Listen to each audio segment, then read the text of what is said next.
I'm on my way to interview Tim Piper to discuss with him the future of branded content.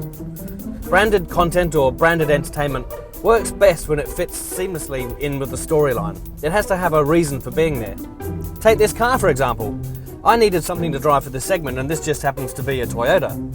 But it could be really any brand that was willing to pay for it.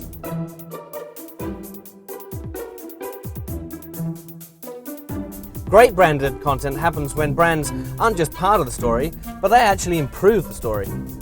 As Tim Piper explains.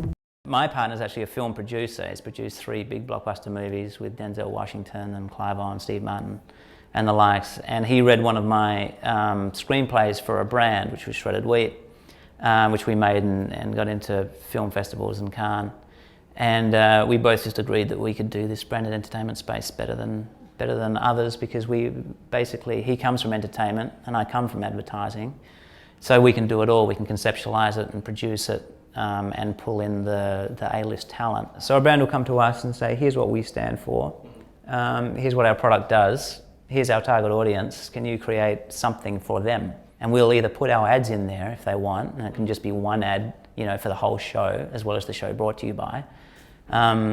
Or it can be that the product itself plays a big role in whatever the show is, for all the right reasons. Not an interruptive role, but a good role, an inspiring role. And no one's really watching a 30-second ad, no matter how good it is, and believing the message they're hearing. A lot of the time the 30-second ad is avoided through different means of consuming entertainment.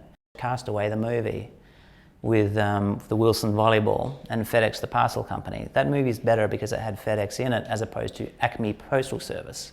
You really felt like he really was an employee of a company we know.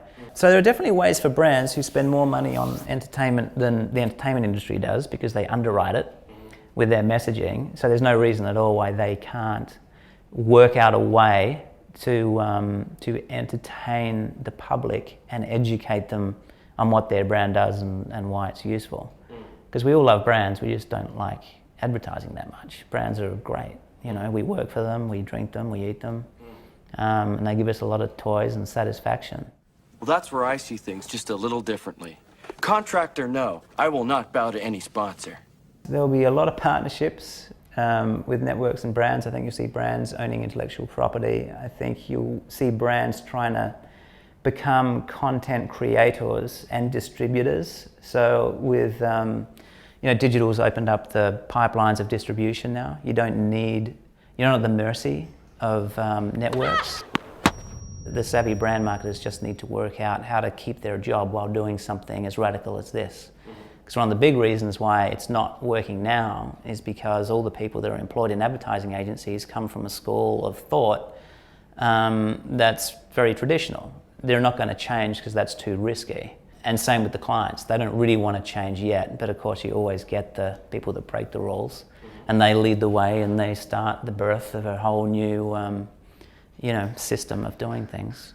Or the brand is interfering with the art, which it should never do. It should always be it should help the art, not harm it. But there is a way to make it work, and as soon as enough people work it out, it'll be great.